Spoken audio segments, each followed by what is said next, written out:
action. Well, folks, I'm going to go ahead and do a Stihl Yard Boss tiller cold start video since I haven't started up in a few days. Yeah, I'll do some grinding to the dirt. Well, I got the kill switch on and then the choke on. So here we go. I'm really tired this evening.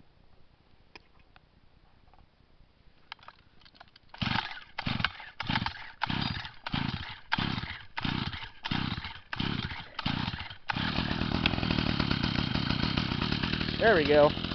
You depend on your Stihl.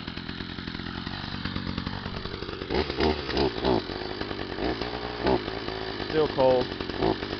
And the gas tank was empty, but now it's about full. There we go.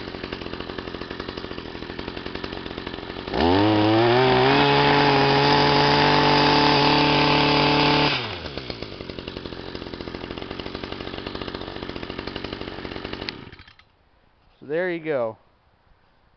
Stihl MM55 Yard Boss cold start. So you all have a good day and bye bye.